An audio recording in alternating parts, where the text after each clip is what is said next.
Kan, Sudah, Prof. Terdengar, Prof. Ampun, Prof. baik, baik. Mohon maaf ini tadi saya Zoom-nya telat. Biasanya langsung klik muncul, tapi karena tidak biasa nyari-nyari belum masuk. Oke, tapi alhamdulillah sudah masuk.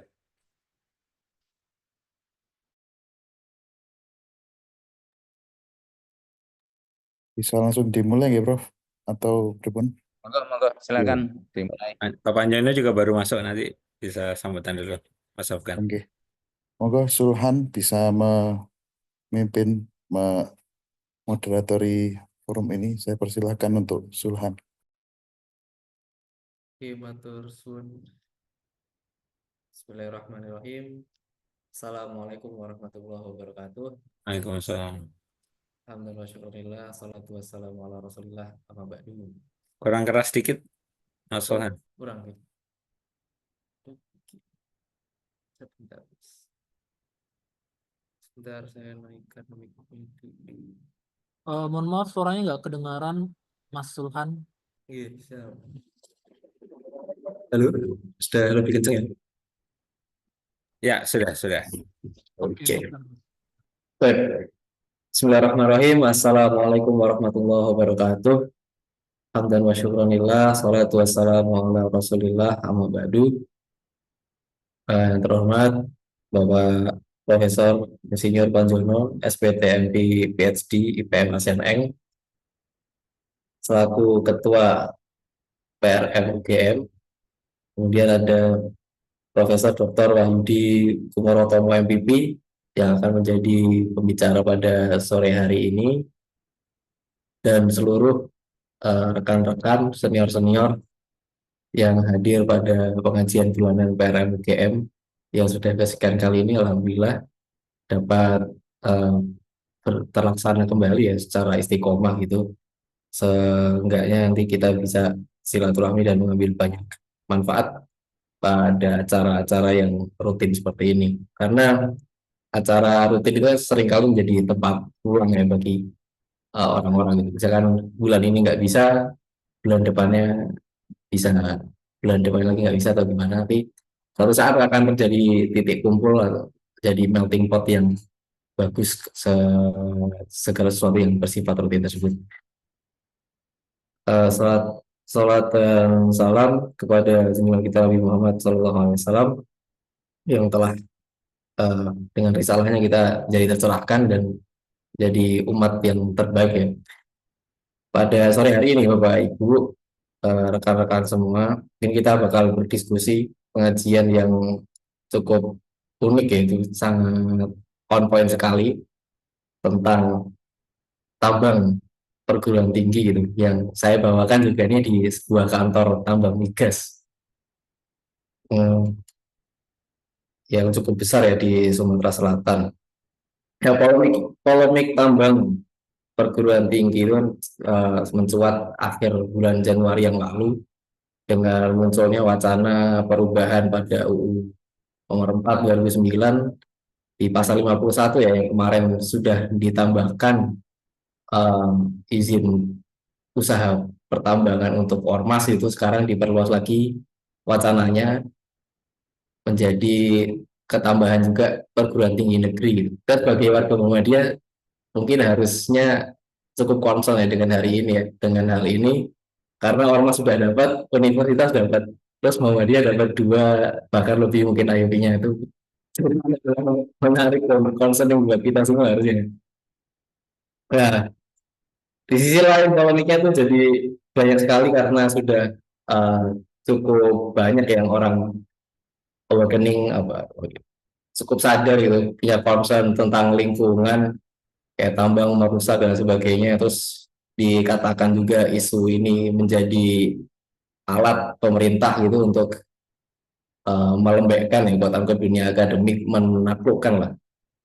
Terus juga membiarkan dunia akademiknya berjuang sendirian di kaitan dengan keuangannya dan lain sebagainya. Pembiayaan pendidikan itu diserahkan kemudian 100% pada perguruan tinggi, terus disuruh berusaha lah gitu. Jadi ada bias kelembagaan antara ini lembaga pendidikan atau lembaga bisnis dan lain sebagainya. Nah, PRM UGM terus pada sore hari ini akan membawakan pengajian tersebut dengan masalah itu dengan sangat keren ya dari perspektif Islam juga, yang pada sore hari ini akan dibawakan oleh Prof. Kumorotomo yang sangat ahli di bidang kebijakan publik ya. Tapi sebelum itu kita mari dengarkan arahan dan sambutan dari Bapak Ketua Umum Ranting Muhammadiyah Universitas Gadjah Mada, Bapak Profesor Insinyur Panjono SPT MP PhD PMA SyakN. Bapak Panjono, kepada beliau dipersilahkan. Ya, terima kasih Mas Sulkan. Bismillahirrahmanirrahim. Assalamualaikum warahmatullahi wabarakatuh. Yang Waalaikumsalam. saya hormati Prof. Wahyudi Kumorotomo dan semua teman-teman PRM UGM. Alhamdulillahirrahmanirrahim, atas berkat rahmat Allah kita bisa bertemu di forum ini. Yang semoga Allah senantiasa melimpahkan rahmat dan hidayahnya kepada kita semua. Amin. Untuk selanjutnya saya tidak akan mengantarkan diskusi ini karena tadi Mas Sulkan sudah memulai. Jadi saya mewakili PRM hanya mengucapkan terima kasih yang setinggi-tingginya, sebesar-besarnya kepada Prof. Kumoro yang sudah bersedia menjadi narasumber atau pemantik diskusi kita pada hari ini, dan juga Mas Sulkan, Mas Afgan, dan Mas Gifari yang sudah memotori jalannya kegiatan ini, dan pada teman-teman yang lain yang juga sudah ikut berpartisipasi di forum ini. Seperti yang disampaikan Mas Sulkan, harapan kita pertemuan ini akan bisa rutin ya setiap bulan seperti kemarin sudah kita canangkan. Jadi setidaknya dengan kegiatan ini silaturahim kita akan senantiasa terjaga, dan harapannya hiroh kemuhammadiyahan kita itu akan semakin berkembang kalau kita bisa rutin bertemu seperti ini. Ya, mungkin dari saya cukup sekian. Sekali lagi terima kasih Prof. Kumorotomo dan teman-teman semuanya. Kita akhiri. Billahi taufiq wal hidayah. Assalamualaikum warahmatullahi wabarakatuh. Terima kasih Mas Sulkan.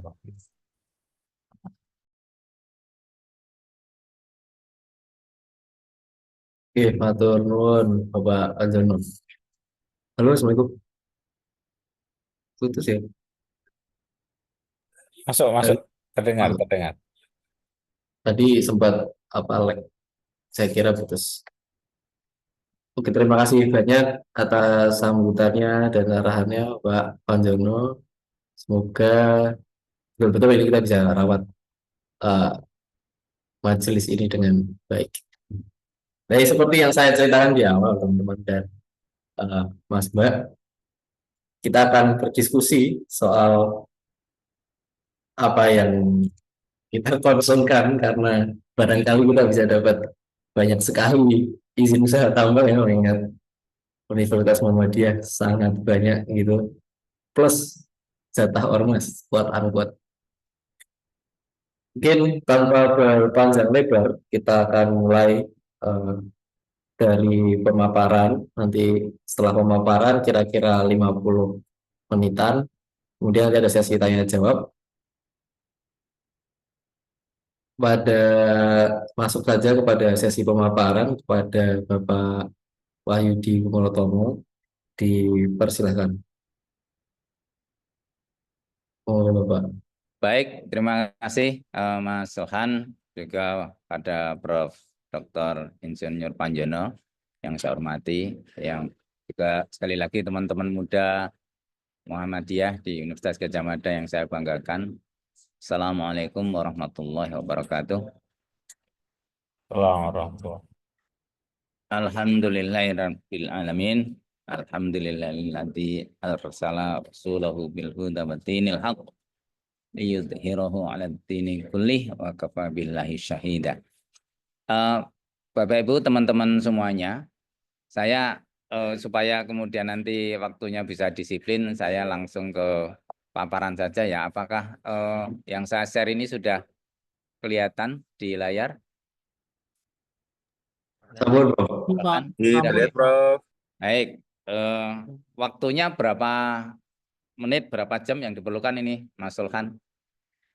Ya, kira-kira 40 menit sampai 50 menit, Pak. Oke. Oh, maksudnya paling 20 menit paparan lalu 20 menit diskusi gitu atau gimana totalnya? Oh, nanti mungkin tanya jawabnya cukup 15 menitan gitu loh. Oke, baiklah. 45 menit mohon Prof. Oke, baik. Sisanya 45 15 menit. menit tanya jawab. Ya, siap. Topik saya kira-kira ini konsesi tambang buat perguruan tinggi. Dan mohon maaf ini karena saya kebetulan masih ada di ruang sebelahnya Lokakarya Keuangan Visipol. Jadi kalau andai kata kemudian koneksinya tidak stabil, saya akan off camera. Satu tentang persoalan konsesi tambangnya sendiri, lalu bagaimana dari sisi agama yang kita yakini, tentu saja dengan fikih wi'ah, fikih tentang lingkungan, lalu bagaimana kita melihat pengelolaan tambang dari berbagai macam perspektif. Saya akan awali dari perspektif yang paling objektif mestinya, soal geologi, lingkungan, ekonomi, baru kemudian perspektif ilmu saya sendiri, yaitu ilmu kebijakan dan juga ilmu hukum dan ilmu politik. Mudah-mudahan lengkap. Nah, pertanyaan berikutnya tentu saja adalah apakah kita akan menolak atau menerima konsesi tambang. Nah, ini terpulang nanti kepada kesimpulan, tapi saya hanya ingin menunjukkan fakta-fakta dan apa yang perlu kita antisipasi. Nah, yang pertama tentu saja kita mulai dari sebenarnya apa sih ribut-ribut tentang sekarang ini tentang tambang ini. Saya menyampaikan di sini yang utama adalah perubahan di dalam pasal 51A ayat 1 draft RUU Minerba untuk mengganti Undang-Undang Nomor 3 Tahun 2020 bahwa wajib izin usaha pertambangan mineral logam atau batu bara dapat diberikan kepada perguruan tinggi dengan cara prioritas. Lalu ada ayat yang kedua tentang bagaimana proses pertambangan, apa yang ditambang dan sebagainya.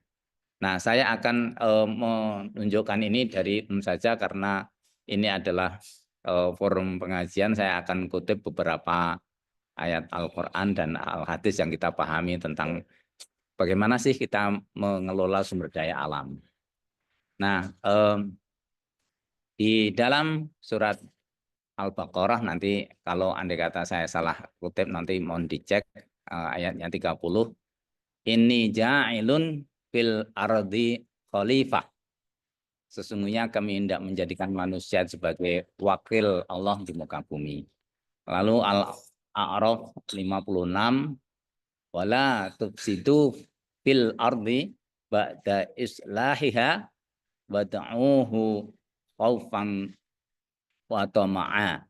Janganlah kamu berbuat kerusakan di muka bumi setelah diatur dengan baik. Maksudnya itu Allah itu sudah mengatur sebaik-baiknya, tetapi manusia sering membuat kerusakan. Berdoalah kepadanya dengan rasa takut dan penuh harap. Ini ayat yang sudah jelas menunjukkan bahwa pengelolaan sumber daya alam termasuk tambang itu betul-betul disertai dengan kewajiban supaya tidak merusak. Nah, hadis juga ada beberapa ini. Saya akan kaitkan nanti dengan bagaimana mengelola tambang itu, terutama ini ada hadis yang sudah sering juga dikutip, apabila suatu urusan diserahkan bukan kepada ahlinya, maka tunggulah kehancurannya. Lalu ada yang menyebutkan hadis yang lain agak tidak terlalu sahih, tapi tidak ada iman bagi orang yang tidak memiliki sifat amanah, dan tidak ada agama bagi orang yang tidak menepati janji. Artinya kalau kita mengelola tambang penerima harus betul-betul amanah dan memenuhi syarat untuk kemanfaatan publik. Nah, inilah yang tentu saja nanti kita gunakan sebagai sarana untuk menempatkan proses eksploitasi dan lawannya adalah konservasi. Maqasid syariah, tujuan baik secara hukum Islam, dari setiap upaya pemanfaatan sumber daya alam itu tentu saja harus paling tidak melindungi 4 hal ini. Melindungi lingkungan, hifdzul bi'ah, melindungi jiwa, hifdzun nafs, lalu melindungi harta, hifdzul mal, lalu melindungi keturunan kita. hifdzul nasl. Nah, syarat-syarat ini mestinya kita jadikan sebagai pegangan sebelum kita bicara tentang banyak hal yang lebih teknis mengenai pertambangannya. Nah, satu hal yang penting yang saya ingin juga sampaikan adalah bahwa tambang itu biar bagaimanapun ada konsekuensi terhadap lingkungan. Mohon maaf ini saya off-cam supaya kemudian bisa lebih jelas. Jadi kalau kita lihat misalnya saja wujud teman-teman mungkin kalau ada suatu saat ada kesempatan di Freeport bisa melihat betapa tambang itu betul-betul mengubah bentang alam, mengubah landscape dan mengubah dasar dari lingkungan. Freeport Indonesia itu menguasai 9.946 hektar. Itu untuk mengambil emas yang kira-kira besarannya 3,5 juta ons. Ini data pada tahun 2025 per tahun. Lubangnya itu diameternya bisa 3,9 km yang paling besar. Kedalamannya bisa mencapai 980, hampir 1 kilo juga kedalamannya. Jadi sangat besar. Ini kalau kita lihat orang masuk di pinggiran saja sudah bahasa Jawanya singunen itu ya. Karena begitu besarnya tambang ini untuk mengeruk kekayaan alam kita yang sayangnya tidak selalu kita kelola sendiri tetapi juga dikelola oleh dalam hal ini Freeport ini di Tembagapura. Nah, saya juga tunjukkan bahwa tambang yang tidak dikelola dengan baik itu pasti punya dampak ekologis. Ini bisa kita lihat sungai yang sudah penuh tailing, lumpur seperti ini yang di bawah ini bisa kita temukan di mana saja. Maksud saya ini bisa kita temukan itu di Banjarmasin, di Kalimantan Utara, kemudian di Batanghari, tempo hari saya ke Sarolangun itu di Sumatera Selatan, di Jambi, itu juga yang dulu Sungai Batanghari yang jernih itu sekarang keruh karena tambang ilegal. Dan dari atas pemandangannya sudah seperti ini. Kalau kita melihat tentang kerusakan struktur tanah akibat penambangan bisa kita lihat juga dari segi ekologi kualitas yang ada di dalam air di dalamnya. Nah teman-teman yang dari taruhlah pertanian atau ini Prof. Suwadi datang enggak ya? Enggak ada ya di tapi Prof. Panjono mungkin bisa melihat itu. pH dari lubang-lubang selah tambang itu sangat rendah dan itu menunjukkan kemasaman tanah yang sangat tinggi. Tidak ada ikan yang bisa hidup dengan baik atau kemudian binatang yang bisa hidup dengan baik dengan pH hanya 3 sampai 3,7, sangat masam ya. Nah, ini yang menjadi persoalan setelah tambang itu janji reklamasinya tidak dipenuhi.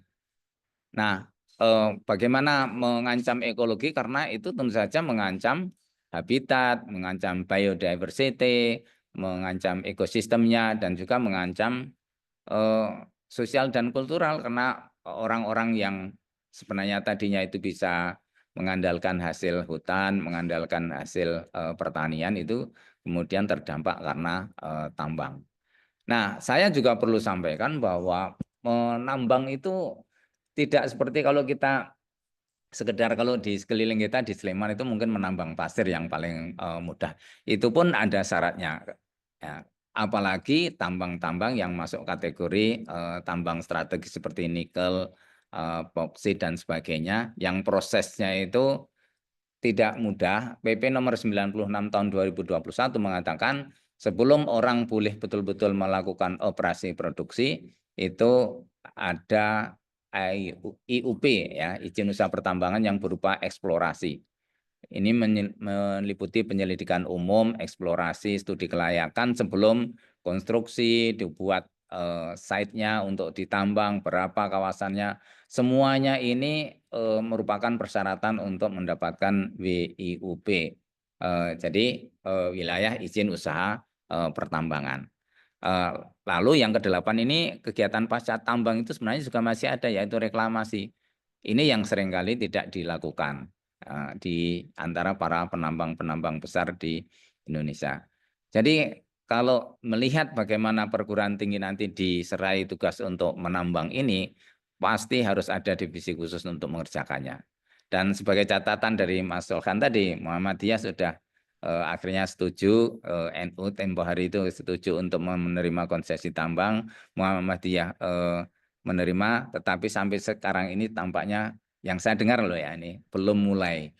Nah, karena apa? Karena rumitnya perizinan dan persyaratan yang harus dipenuhi. Kalau betul-betul pemerintah itu kemudian ingin menjamin penambangan itu dilakukan secara profesional. Nah, saya ingin tunjukkan di sini contoh kalau kita ingin menyiapkan situs atau kawasan pertambangan yang baik, itu harus ada macam-macam, harus ada fasilitas untuk pemrosesan sebelum tentu saja tadinya eksplorasi. Nah, ketika tahap produksi ini semuanya harus ada fuel tank, ada power plant, ada macam-macam fasilitas. Dan karena ini di wilayah yang terpencil biasanya ada kebutuhan juga helipad. Itu yang ada di Freeport dan di banyak tambang besar yang lain. Sekali lagi dengan ketentuan bahwa semua syarat ini terpenuhi, perguruan tinggi kalau mau menerima konsesi pertambangan harus betul-betul menyiapkan diri dengan baik. Nah, syarat yang ada selama ini untuk proses mendapatkan konsesi tambang itu ada syarat teknis, ini perlu waktu 3 tahun, ada syarat untuk lingkungan, perlu waktu berapa lama, ada syarat finansial, jaminan kesungguhan, ada bukti pembayaran hasil lelang WIUP.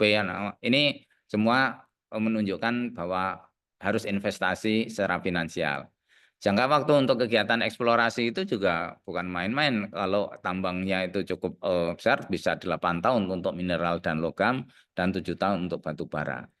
Selain itu ada syarat administratif terkait dengan permohonan kepada Menteri, ketentuannya 30 hari kalender sebelum jangka waktu kegiatan eksplorasi, dan sebagainya. Nah, ini semua itu nanti harus dilakukan oleh perguruan tinggi kalau perguruan tinggi menerima konsesi tambang. Tapi sekali lagi, konsesi tambang itu apakah betul tepat kalau nanti perguruan tinggi seperti Universitas Gadjah Mada misalnya saja itu menerima? Nah, ini ada beberapa catatan, sebagian besar catatan ini dari hasil diskusi kemarin di Majelis Dewan Guru Besar yang dilaksanakan di UNPAD. Ini Profesor Aris Ansori Yusuf mengatakan antara lain ini, konsesi tambang bukan solusi masalah pendanaan pendidikan tinggi. Kalau tadinya argumentasinya adalah ini dimaksudkan untuk mendorong pendidikan tinggi kualitasnya lebih baik. Tapi ini justru merupakan cerminan liberalisasi dan komersialisasi perguruan tinggi. Di hampir semua negara maju OECD, dana perguruan tinggi itu sumber utamanya adalah pemerintah, tetapi dari anggaran dari APBN, bukan menyerahkan urusan-urusan termasuk seperti pertambangan. Nah, dalam bisnis sumber daya alam, rakyat Indonesia itu bisa menitipkan aset untuk dikelola, tetapi bukan berarti bahwa semua warga boleh menambang atau kemudian boleh menjadi pelaksana, karena tambang bukan main-main, ini mestinya perlu keahlian. Kecuali kalau sekedar menambang pasir itu tinggal ambil itu ya mungkin ya, tapi kalau mineral yang lain dan apalagi juga batu bara, nikel, boksit dan lain perlu betul-betul profesional.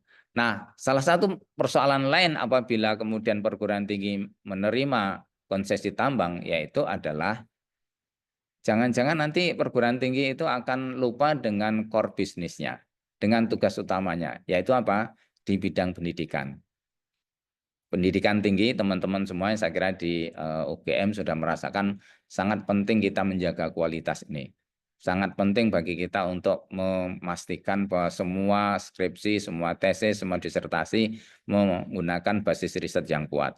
Sangat penting bagi kita untuk supaya dosen itu juga mengajar dengan baik berdasarkan ilmunya, dosen juga melakukan riset. Jadi ada 3 kegiatan perguruan tinggi, yaitu pengajaran, pendidikan, yang kedua adalah riset, penelitian, dan yang ketiga adalah pengabdian. Tugas itu saja itu sudah sangat berat bagi perguruan tinggi. Mengapa berat? Ya, kita bisa melihat buktinya. Indonesia ini dibandingkan dengan negara-negara lain sebenarnya masih ketinggalan. Kalau kita bicara tentang jurnal, ini sayang sekali nih data tentang Indonesia itu ternyata yang paling tinggi dalam hal jurnal yang masuk ke jurnal-jurnal predator, jurnal yang sebenarnya tidak betul-betul memenuhi syarat. Demikian juga kalau kita bicara tentang bagaimana publikasi, kita masih ketinggalan bahkan jika dibandingkan dengan India, Cina gitu ya. Kalau dalam hal teknologi, kita ini input teknologi atau know-how itu kita masih ketinggalan. Ini karena apa? Memang pendidikan tinggi memerlukan komitmen yang tinggi. Lalu kalau kemudian komitmen perguruan tinggi itu terpecah dengan menerima konsesi tambang, tidak terbayangkan nanti bagaimana kualitas perguruan tinggi kita. Nah, ini yang menjadi persoalan. Nah, tapi oke, itu hal-hal yang secara geologi, secara lingkungan, secara ekonomi kita bisa melihat ada begitu banyak catatan. Nah, saya akan sekarang tunjukkan bagaimana persoalan yang sesungguhnya dari segi ketatanegaraan, dari segi hukum, dan juga dari segi politik. Nah, ini perspektif hukum tentang konsesi tambang. Pertama, pemberian tambang kepada perguruan tinggi tempoh hari itu diusulkan oleh APTISI kepada Presiden, kemudian Badan Legislasi DPR membahas rancangan undang-undang tentang perubahan ketiga atas Undang-Undang Nomor 4 Tahun 2009, kemudian juga Undang-Undang yang Nomor 3 Tahun 2020 tadi akan diubah. Perguruan tinggi mendapatkan konsesi wilayah izin usaha pertambangan khusus ya untuk mengelola pertambangan dan mineral, tetapi catatan yang penting dari segi proses legislasi secara hukum ketatanegaraan adalah bahwa ternyata prosesnya tidak atau kurang melibatkan publik. Dalam penyusunan RUU ini tidak disertai dengan naskah akademik. Di mana-mana pun dicari naskah akademiknya tidak ada. Ya, karena memang prosesnya sangat instan. Begitu, mohon maaf, Menteri Bahlil Lahadalia itu pulang dari Hambalang, sowan ke Pak Presiden, kemudian muncul ide untuk mengubah Undang-Undang Minerba dan termasuk memberikan konsesi kepada para penguasa, para rektor di perguruan tinggi rancangannya, dan itu tidak ada naskah akademiknya, tidak ada pertimbangan yang bisa kita rujuk apa alasan di balik itu. Nah, belum lagi kalau kita bicara tentang perspektif politik, ya tadi Mas Sulhan juga sudah mengatakan bahwa sekarang semua anggota fraksi di Balik itu termasuk PDIP ya menyetujui pengesahan undang-undang ini, dan Presiden juga tahu menyetujui. Ini ada dua perspektif yang jelas-jelas bertentangan. Kalau pernyataan para anggota DPR itu ada 3 macam ini. Mengapa konsesi tambang diberikan kepada perguruan tinggi? 1, untuk memperkuat keberpihakan negara terhadap masyarakat dalam pengelolaan SDA, sumber daya alam. 2, memastikan SDA dimanfaatkan sebesar-besarnya kemakmuran rakyat. Oke, ini standar umum yang kita harus pegang. 3, mencapai kemandirian perguruan tinggi termasuk menurunkan UKT. Jadi argumentasi itu yang disampaikan oleh ini kasihan ini pendidikan kita ini di sekolah negeri pun ini semakin tinggi UKT karena perguruan tinggi negeri harus mencari dana sendiri. Nah, dengan begitu oke lah dikasih saja konsesi tambang supaya kemudian ada dana untuk itu ya. Nah, kalau perspektif sebagian besar akademisi sejauh ini, pertama ini ada 4 ini yang muncul. Pertama, jangan-jangan ini untuk mengkooptasi perguruan tinggi agar tidak mengkritisi pemerintah. Yang kedua, pemerintah dapat menggunakan konsesi tambang untuk tentu saja meredam kritik. Dan kalau diredam tentu saja tidak akan lagi ada aktivitas akademika. Maksud saya ya tentu saja dosen, guru besar, pejabat universitas, mahasiswa yang melakukan aksi demonstrasi memprotes kebijakan pemerintah kalau ada kebijakan yang melenceng.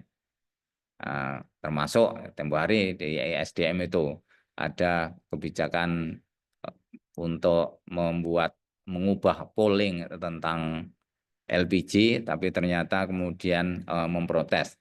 Nah, kalau perguruan tinggi nanti kemudian hanya mengikuti apa saja kebijakan pemerintah, nggak ada lagi yang kemudian bikin podcast, mengkritik itu karena ya sudah ada konsesi gitu ya.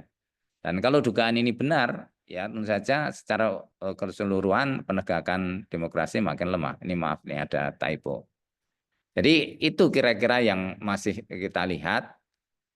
Kalau teman-teman kami di Visipol, tanggapannya ada sebagian kecil yang menerima.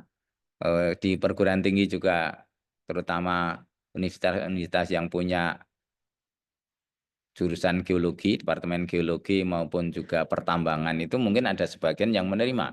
Tapi kalau sebagian besar yang lain, kalau saya lihat di Universitas Gadjah Mada, termasuk diantaranya ini ada 2 junior saya yang menyampaikan itu di berbagai forum.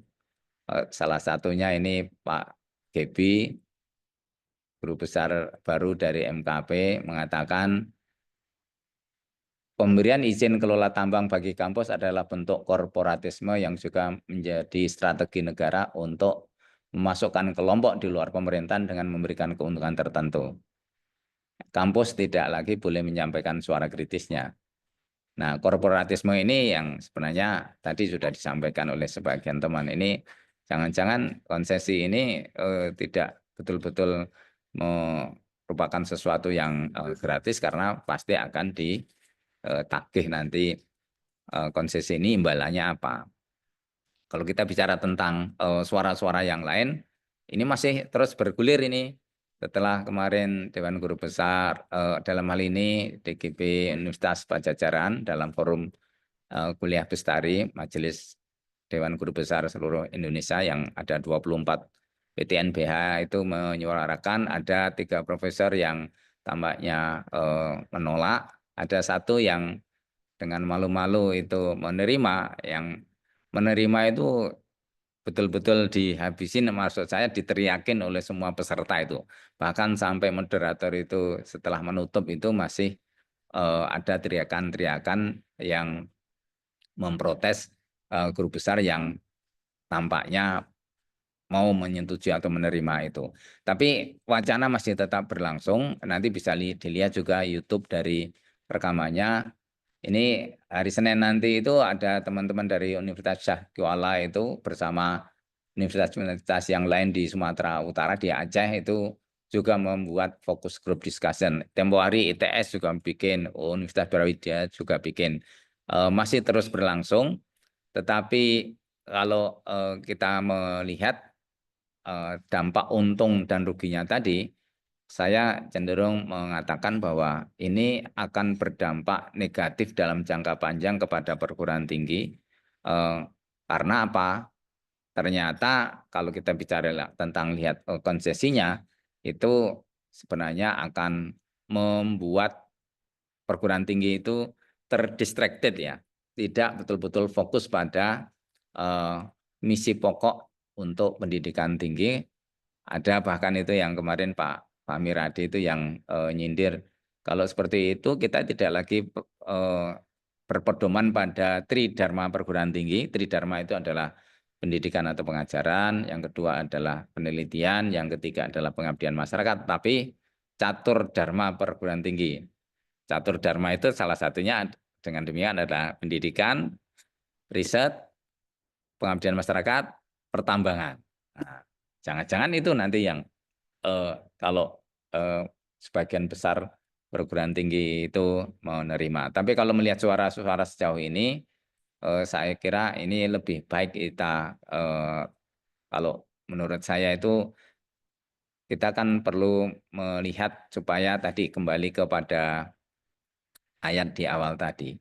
Kalau kita ingin betul-betul memastikan kita itu tidak membuat kerusakan di muka bumi, kerusakan dalam hal lingkungan, dan apalagi kerusakan institusional kalau nanti pendidikan tinggi, lembaga pendidikan tinggi itu ikut-ikut dalam pekerjaan yang tidak sesuai dengan kompetensinya, maka akan menjadi persoalan.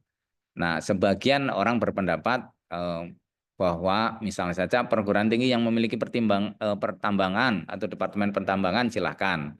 Tapi perlu diingat, perguruan tingginya sendiri itu tidak mungkin kemudian menjadi korporasi yang aktif dalam usaha pertambangan. Dan kalau itu yang terjadi, mestinya perguruan tinggi sekedar sebagai dalam hal ini owner gitu ya. Tempo hari dalam pengukuhan Prof. Anggito Abimanyu itu ada sedikit obrolan kami dengan beliau, katanya itu sebenarnya tidak seperti yang diceritakan di media soal pertambangan, soal perubahan konsesi itu. Kalau menurut dia, ini ceritanya ada sekian banyak konsesi pertambangan yang tetap ada perusahaannya, tapi mau berakhir sudah 25 tahun, dan sisa-sisa dari konsesi itu perusahaannya nanti tidak akan diperpanjang lagi oleh pemerintah. Konsesi itu yang nanti akan tetap diberikan pada perusahaan, dan kemudian ownernya atau pemiliknya itu nanti langsung kepada perguruan tinggi. Jadi kita itu hanya sebagai broker atau sebagai perantara, karena yang mengerjakan tetap adalah perusahaan pertambangan. Kalau semacam itu sebenarnya ya perguruan tinggi hanya akan menjadi rent seeker, hanya akan menjadi broker atau perantara.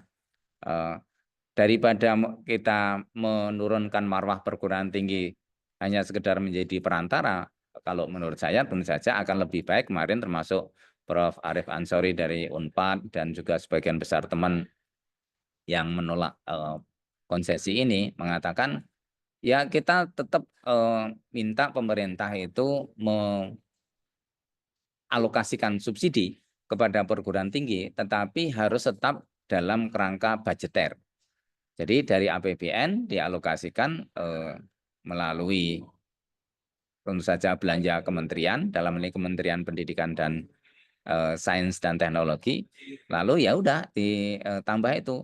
Tidak perlu kemudian perguruan tinggi ikut berkotor-kotor dengan tambang, karena memang seperti kita lihat persaingan di dalam perusahaan, di antara perusahaan pertambangan itu seringkali sangat-sangat intens dan sangat keras. Tempo hari teman-teman saya kira pernah mendengar itu polisi dengan polisi saling tembak, ada yang terbunuh karena yang satu membela perusahaan tambang yang satu, kemudian polisi yang tewas tertembak ini ditembak oleh sama polisi ini membela perusahaan yang lainnya. Jadi sudah sangat keras itu persaingan di lapangan. Saya khawatir kalau perguruan tinggi menerima konsesi dengan konsekuensi harus melaksanakannya di lapangan, ya selain tentu saja akan menurunkan marwah perguruan tinggi, selain tentu saja tidak sesuai dengan keahliannya, ya ini prinsip jangan diserahkan sesuatu pada ahlinya, ini penting.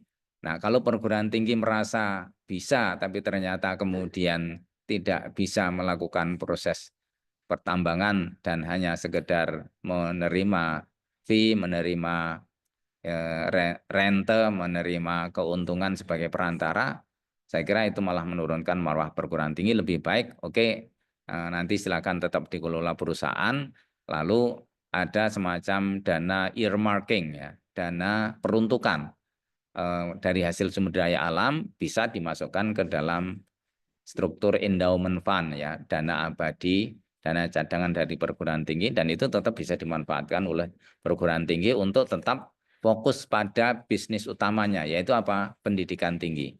Jangan sampai fokus pada pendidikan tinggi ini terlupa, karena sekarang pun ini masih banyak PR yang harus kita kejar untuk memastikan perguruan tinggi kita itu peringkatnya terus meningkat.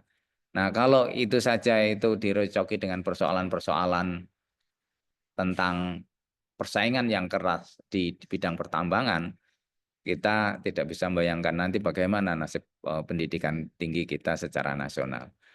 Dan itulah yang saya ingin sampaikan, Bapak Ibu, teman-teman semuanya.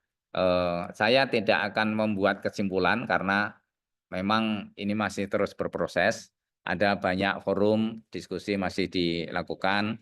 Selain tentu saja pengajian sekarang ini yang mengundang saya mencoba menunjukkan persoalan pertambangan ini dari berbagai macam perspektif.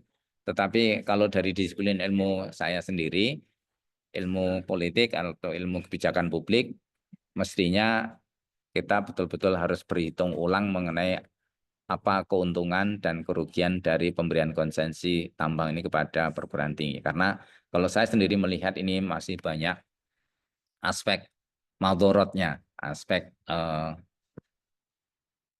ya kerugiannya nanti buat perguruan tinggi. Saya kira ini untuk sementara, nanti teman-teman silakan kita bisa diskusi dengan lebih intensif, mudah-mudahan yang sedikit ini bermanfaat buat kita semua. Kita kemudian bisa lanjut ke diskusi. Terima kasih sekali lagi atas undangannya. Asruminallah fathun qarib. Assalamualaikum warahmatullahi wabarakatuh. Assalamualaikum. Waalaikumsalam warahmatullahi wabarakatuh. Matur sembah nuwun Prof atas paparannya. Jadi kita sedikit sedikit bernafas pendek kurang lebih karena ternyata banyak madorotnya di dalamnya. Mulai dari tadi pembuatan kebijakan yang cacat gitu ya, cacat prosedur tanpa naskah akademik dan lain sebagainya, sampai dengan analisa untung ruginya gitu ya, tentang pertambangan untuk perguruan tinggi itu seperti apa. Nah, Bapak Ibu teman-teman semua, kita masuk kepada sesi tanya jawab, diskusi lah ya, diskusi. Ini saya persilakan, mungkin ada 2 termin, 1 termin mungkin dua penanya atau penanggap. Itu nanti bisa dibuka termin selanjutnya jika masih memungkinkan waktunya gitu. Mungkin nanti bisa Prof, saya mau tanya sebelumnya, prefer nanti satu-satu penanya atau kita kumpulkan terlebih dahulu, Prof? Ya, silakan moderator saja, saya ikut moderator bagaimana mengaturnya. Siap. Oke, nanti kita kumpulkan dulu aja Bapak gitu ya. Nanti 2 penanya atau penanggap nanti akan ditanggapi balik gitu. Kita masuk ke termin diskusi yang pertama. Mungkin teman-teman yang mau bertanya atau menanggapi mungkin bisa raise hand dan menyalakan kamera ya kalau bisa ya. Itu.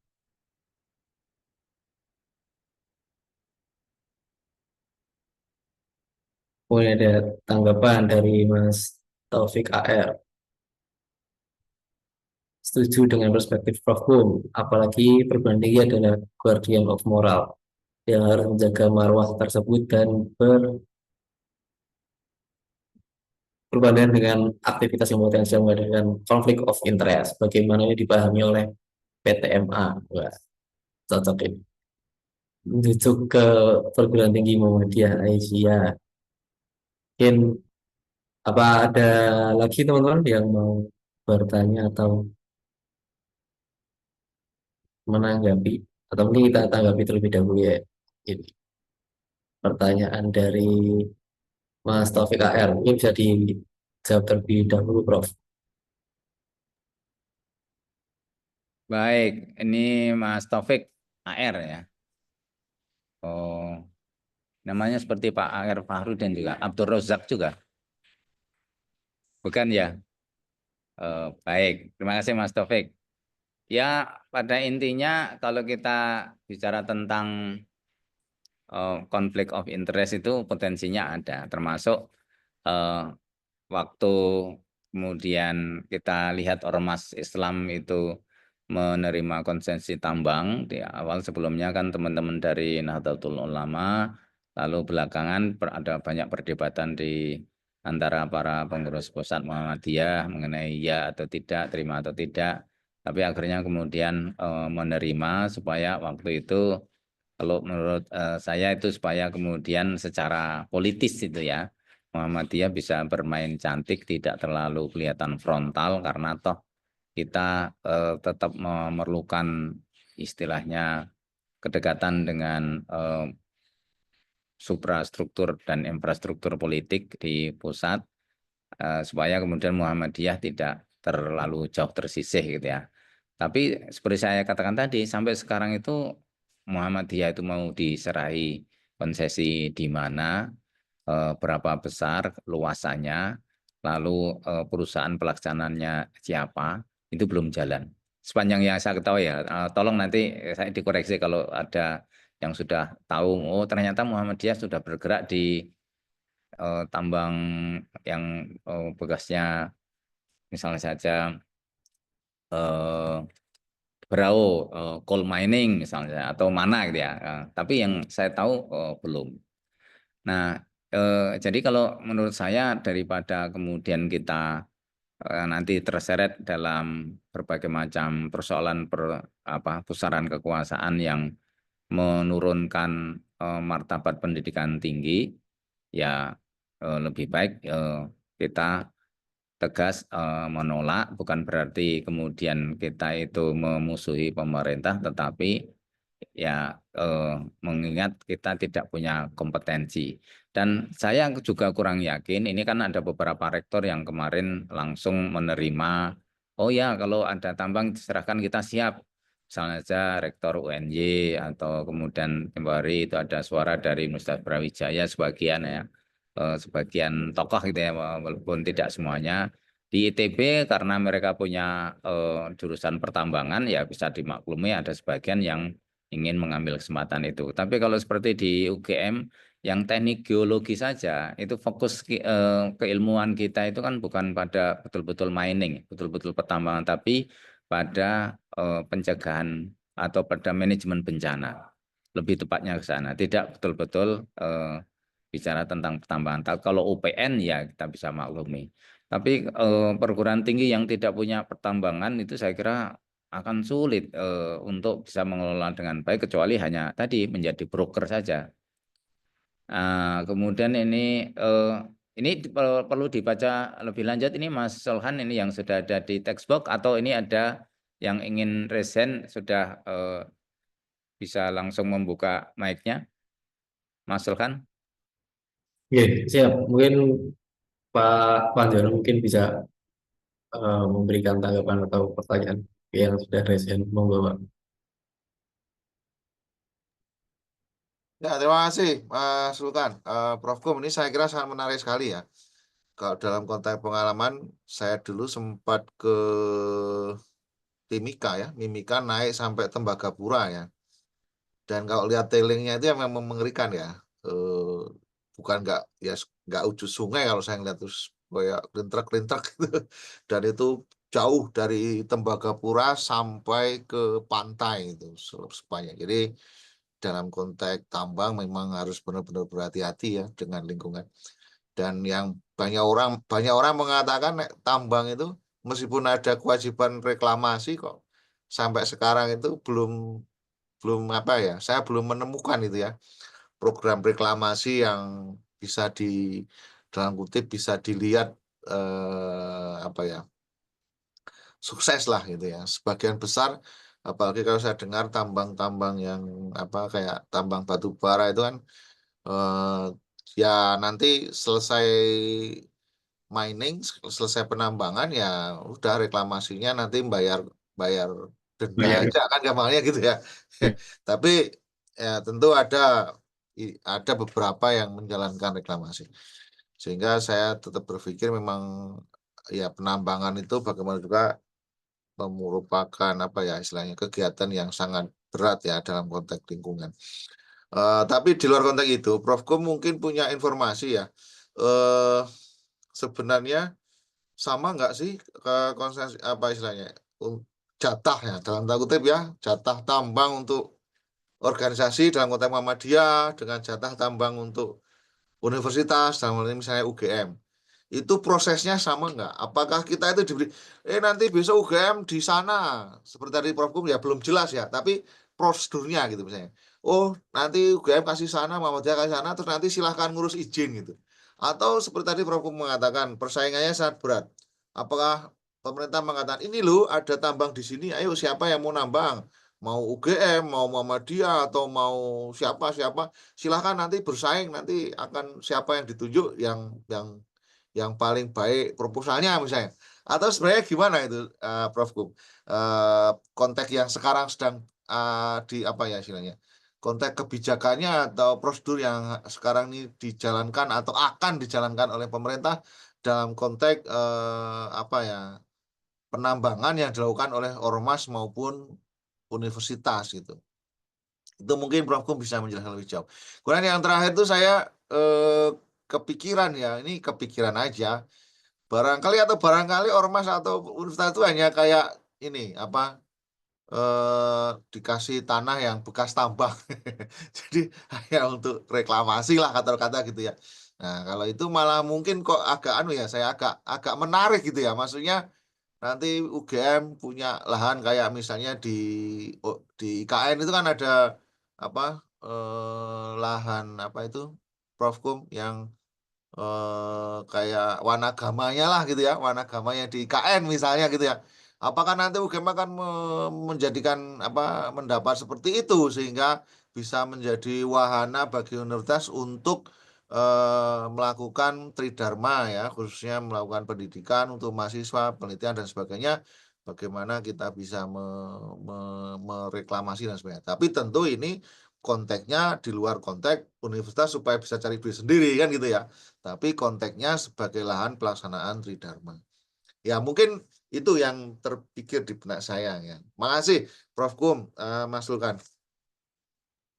Terima kasih Prof. Anzanul atas pertanyaan dan tanggapannya. Mungkin bisa ditanggapi langsung Prof. Kum. Ini luar biasa juga nih. Tapi ini ada yang sudah resen itu Mau dikomunikasikan? Ya. oh ya, Mungkin supaya dan tuntas. Pak Afiandi Okta. Assalamualaikum, matur nuwun Prof. Kum. Saya Fiandi dari FEB Akuntansi. Ya Pak Prof. Kum, menarik sekali isu terkait hal ini ya. Kebetulan kami kemarin dapat isu ini dari Pak Rimawan gitu yang nge-share ke grup dalam perspektif beliau gitu di grup di fakultas. Nah, kalau dalam paradigma saya mungkin saya agak mikirnya beda gitu Prof. Kum.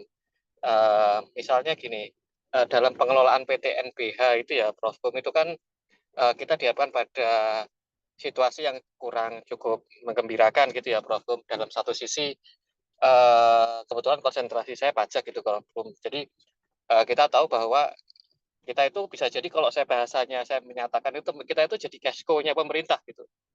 Sudah jadi PT NBH dipajaki tinggi, universitasnya dipajaki gede gitu. Di satu sisi pemerintah itu mengetatkan anggarannya dengan membatasi seperti yang dilakukan sekarang gitu ya Prof. Kum, ya katanya Dirjen Dikti, Kemenristek Dikti itu evaluasi anggarannya yang dipotong nomor 2 se-Indonesia begitu di bawah Kemen PUPR. Nah, otomatis kan kita dituntut untuk melakukan tridharma dengan melakukan efisiensi anggaran dan segala macamnya. Apakah dengan kinerja yang begitu yang mana kita tahu UGM itu kan ada silpa, dan kalau saya di FEB itu kita selalu mendiskusikan berapa sih dana luncuran kita gitu ya Prof. Nanti kalau nggak digunakan dipotong 25% begitu. Nah, itu juga cukup mengecewakan juga bagi kami di sektor di kampus gitu ya, bahwa kita itu diminta untuk melakukan optimalisasi tridharma pendidikan, tapi satu sisi ya kita diminta untuk mandiri dengan adanya pengurangan dana di pemerintah. Terus solusinya bagaimana? Apakah dengan betul tadi kalau tambang adalah salah satu isunya kita tidak bisa netral, bisa tidak dalam skema yang lebih profesional itu dikelola? Kayaknya juga tantangan juga menurut kebijakan publik ya Prof. Itu saja sih concern dari saya Prof. Atur suwun. Baik, ya dua pertanyaan ini dulu ya, Mas Sulkan, saya tanggapi. Yang pertama terkait dengan prosedur ya. Kalau betul-betul itu, ini kan undang-undangnya belum diratifikasi ya. Kalau sudah diratifikasi dan sudah harus diimplementasikan ya sudah wacana, mungkin tentu saja bagaimana pelaksanaannya. Tapi maksud saya sebelum undang-undang ini diratifikasi, publik saya kira harus betul-betul mengkritisi muatannya. Pertama karena tadi naskah akademiknya saja belum ada, tidak ada. Lalu kemudian ada banyak persoalan kemungkinan potensi komplikasi mengenai bagaimana pelaksanaannya. Karena sekali lagi saya yakin tidak ada satupun perguruan tinggi itu yang betul-betul profesional dalam hal memenuhi tadi syarat teknis, syarat finansial, dan syarat administratif untuk betul-betul mendapatkan WIUP ya, wilayah izin usaha pertambangan. Dan satu-satunya yang kemudian dimungkinkan adalah perguruan tinggi bekerja sama dengan penambang yang perusahaan pertambangan yang sudah ada, lalu dari kerjasama itu universitas mendapatkan fee, gitu ya, mendapatkan ya istilahnya kerjasama sebagai owner yang dipercaya oleh pemerintah. Tapi itu kan berarti malah kemudian menambah istilahnya ekonomi biaya tinggi ini. Nanti Mas Afiandi bisa melihat. Di Indonesia itu broker-broker itu menjadi kaya walaupun bukan produser gitu ya, bukan produsen. Jadi artinya kita melihat rantai dari keuntungan di usaha pertambangan itu tidak masuk betul-betul kepada kemanfaatan dari usaha pertambangan. Nah, kalau menurut saya pertambangan itu sendiri perusahaan itu sudah mendapatkan keuntungan sangat besar sejauh ini. Terbukti dari tadi Pak Prof. Panjono juga mengatakan di sebagian besar tambang di Indonesia itu tidak ada atau ya sedikit sekali dilakukan reklamasi. Padahal reklamasi itu mestinya kewajiban. Kalau sudah digali mestinya ditutup kembali itu ya, atau paling tidak kemudian ditutup dengan tanah yang ada. Dan itu terjadi itu di banyak daerah, di Timika, terjadi di Berau, terjadi di Halmahera Selatan, terjadi di Sungai Batanghari, di Sangatta, Kalimantan Timur misalnya saja itu sudah banyak korban anak-anak kecil yang nyemplung ke empang-empang yang hasil tinggalan dari tambang batu bara. Di Bintan itu apalagi kemudian kita melihat di Babel ya, Bangka Belitung, kita melihat begitu banyak tambang inkonvensional itu sebenarnya tambang liar maksudnya, itu yang kemudian menghasilkan tailing dan juga sangat merusak lingkungan. Karena apa? Penambang itu mencari keuntungan, meraih keuntungan terlalu banyak. Sementara pajak yang dibebankan oleh pemerintah kepada para penambang itu terlalu sedikit. Jadi kalau sekarang itu pemerintah itu dari segi anggaran itu sangat kesulitan dana, karena pemerintahan yang lalu itu sangat-sangat royal dengan dana untuk infrastruktur. Kita sekarang rezim yang sekarang itu tinggal mewarisi utangnya. Tahun ini sudah ada 803 triliun yang harus dibayarkan untuk pokok dan bunganya. Dan 5 tahun ke depan itu saya kira ya antara 800, 900, mungkin lebih dari 1.000 triliun. Nah ini karena kemudian ya warisan dari rezim yang sebelumnya, dan juga kemudian pemerintah ini dalam situasi yang seperti itu tidak berhasil kemudian mencari alternatif pajak. Padahal sebenarnya alternatif untuk pajak salah satunya dari istilahnya windfall tax gitu ya.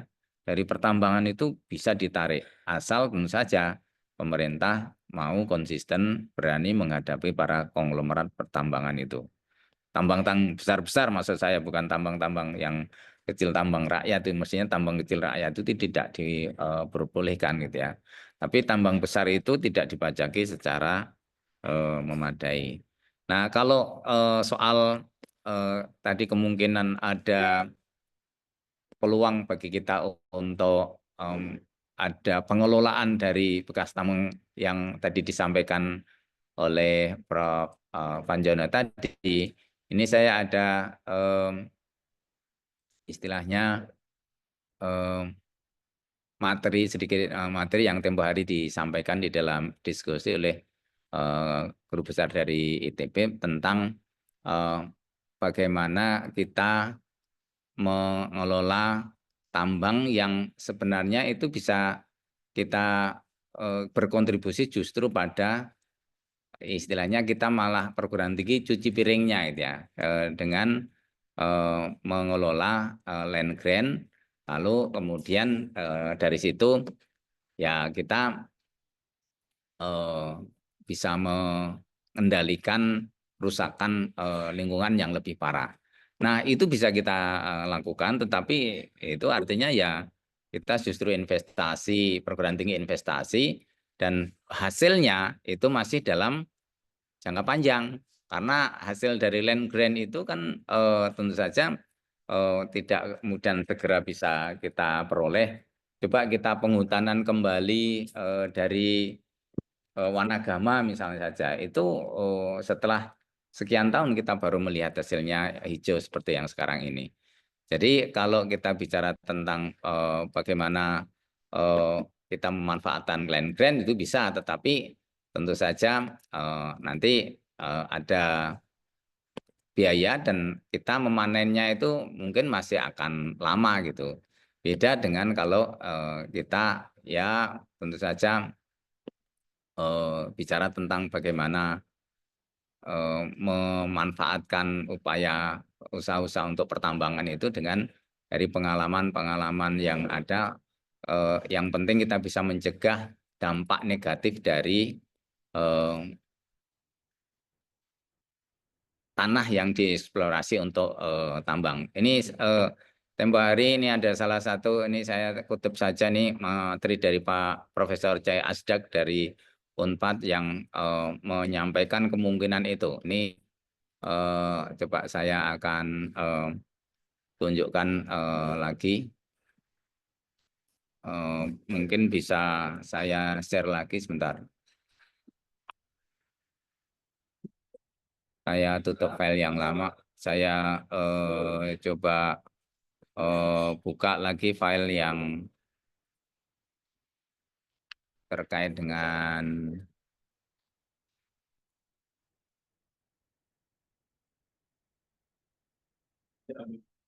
bentar kok filenya kok nggak bisa muncul ya.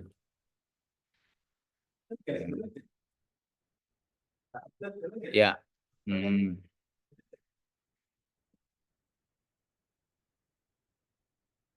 Mining impact on ecology.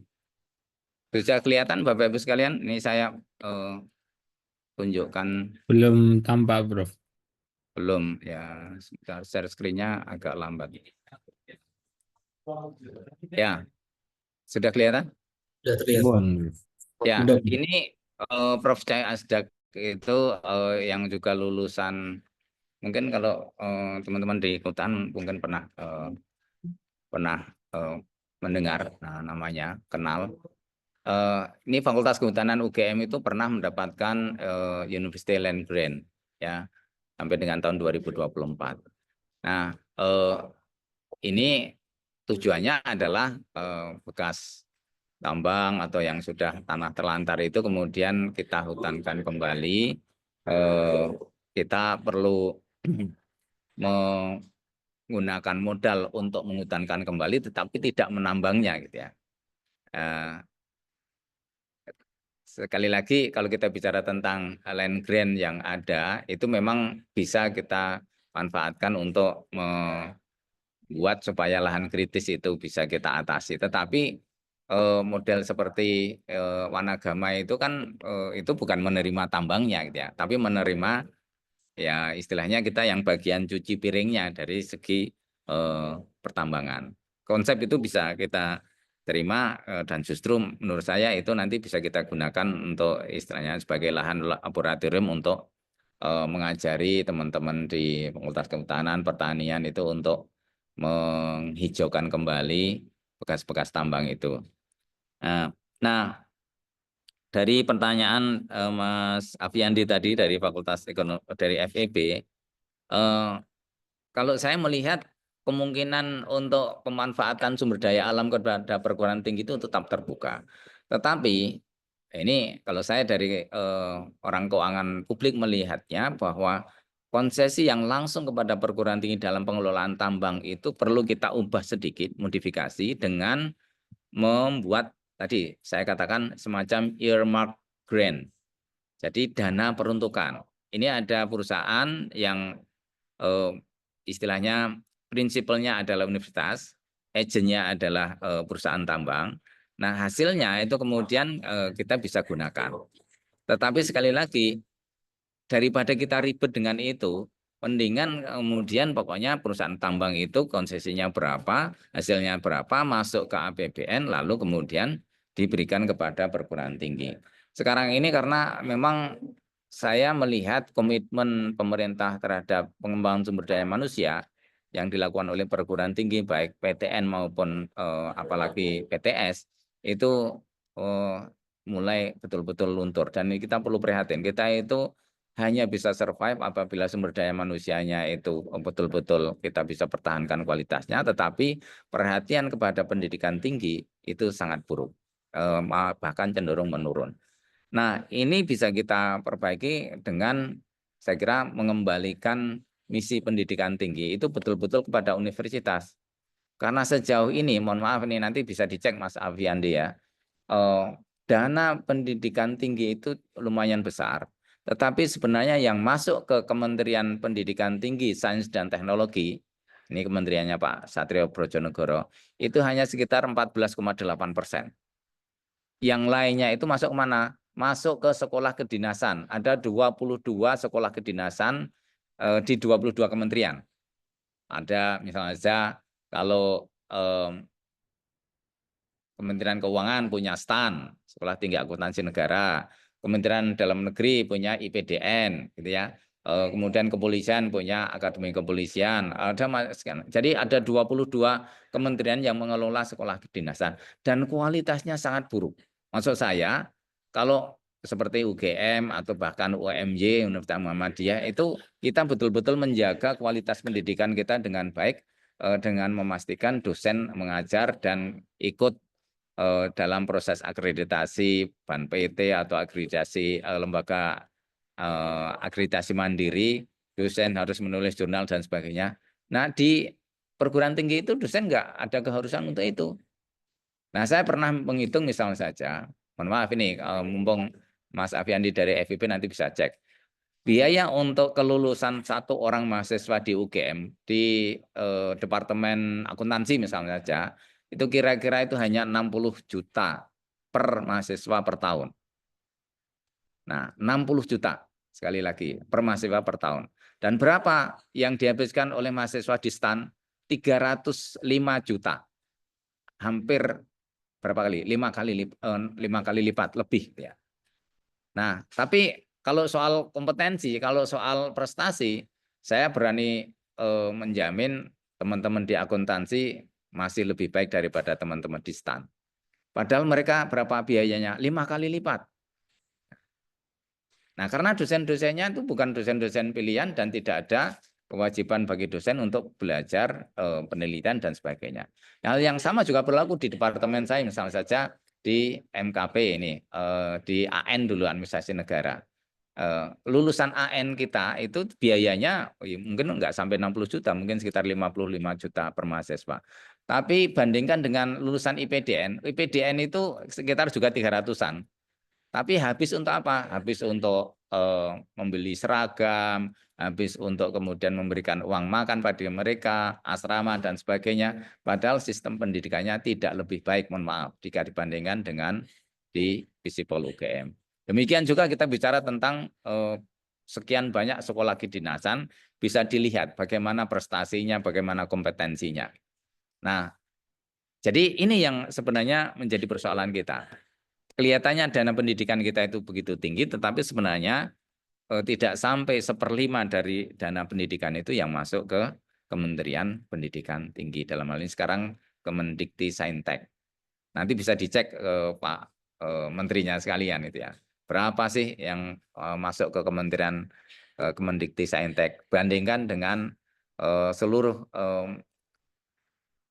ya istilahnya sarjana yang dihasilkan oleh STAN, oleh Akpol, oleh IPDN, oleh UIN, oleh macam-macam kan sekolah kedinasan yang dimiliki oleh departemen di luar pendidikan tinggi dan saintek.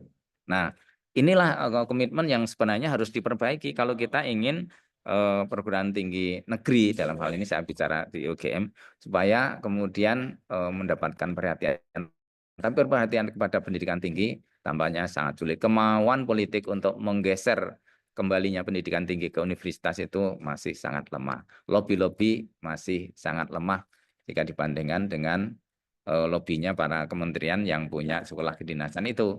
Dan ini memang harus ranahnya presiden. Kalau presiden punya apa istilahnya komitmen untuk pendidikan lebih tinggi, mestinya lebih baik. Tapi ya kita masih menunggu ini. Ini ada juga komentar dari Pak Panjono, dana reklamisanya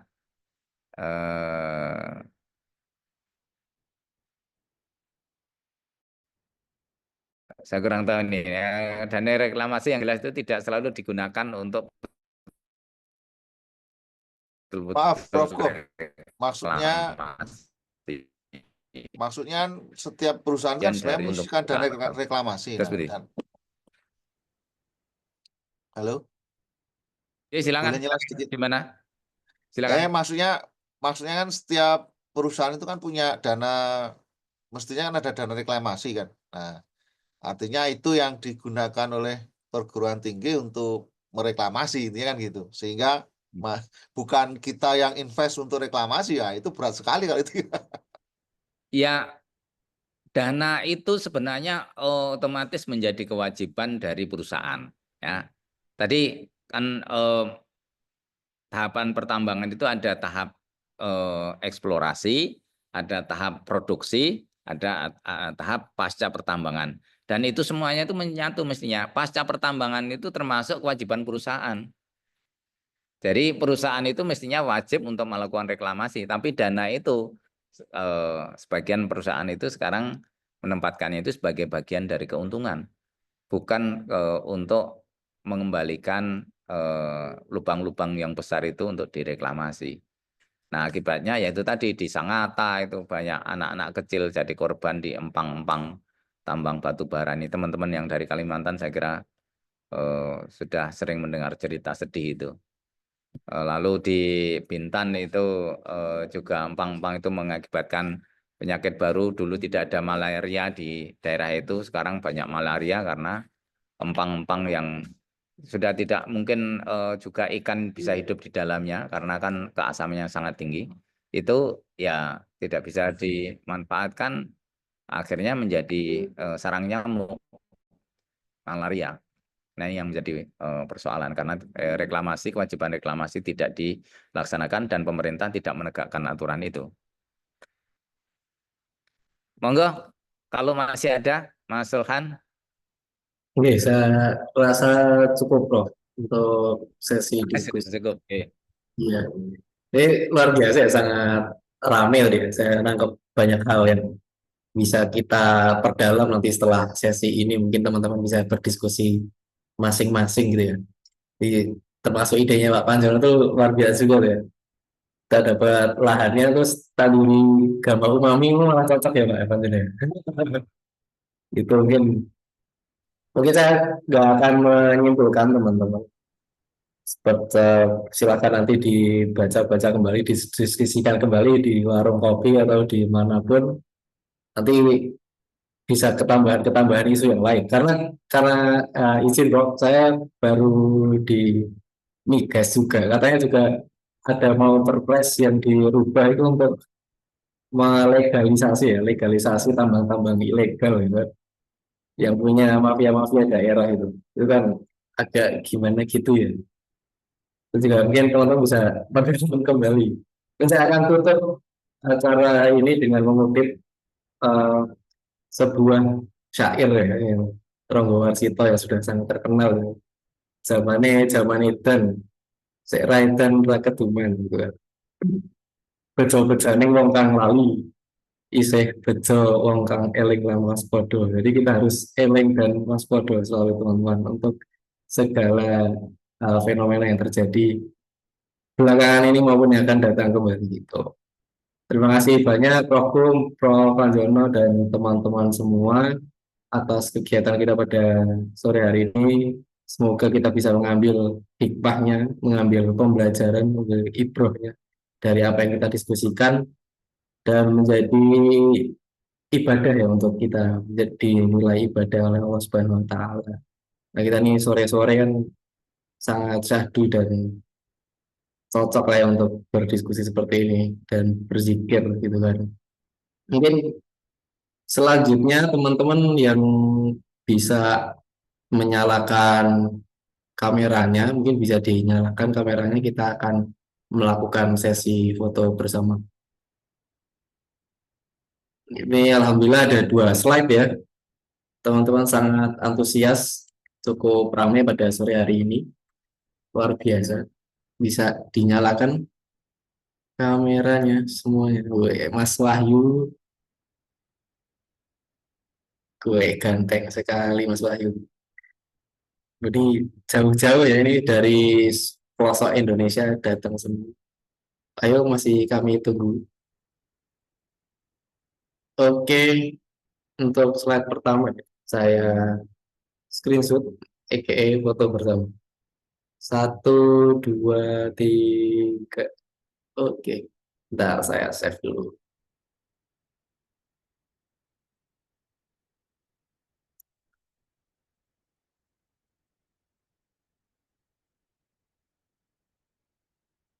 Dulu udah ke save.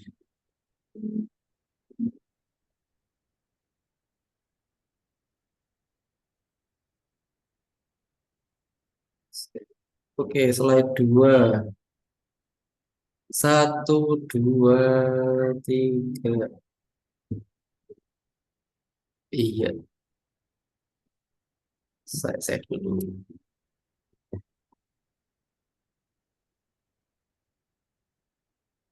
Oke, dengan foto bersama ini, oke, kita cukupkan acara pada sore hari ini. Seperti arahan Bapak Ketua Umum, jadi kita rutinkan Mas Afgan tolong untuk kegiatan.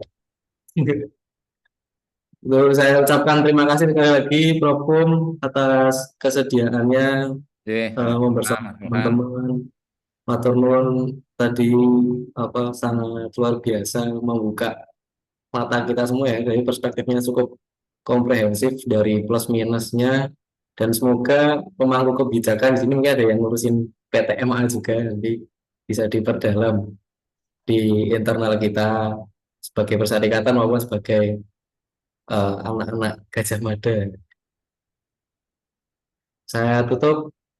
Wassalamualaikum warahmatullahi wabarakatuh. Waalaikumsalam. Turun, Prof. Teman-teman lain. Gayang ini, alhamdulillah. Matur nuwun Alhamdulillah, semuanya teman-teman. Oh, bulan depan kita lanjutkan lagi edisi Ramadan. Ya, siap. Alhamdulillah. Assalamualaikum. Salam.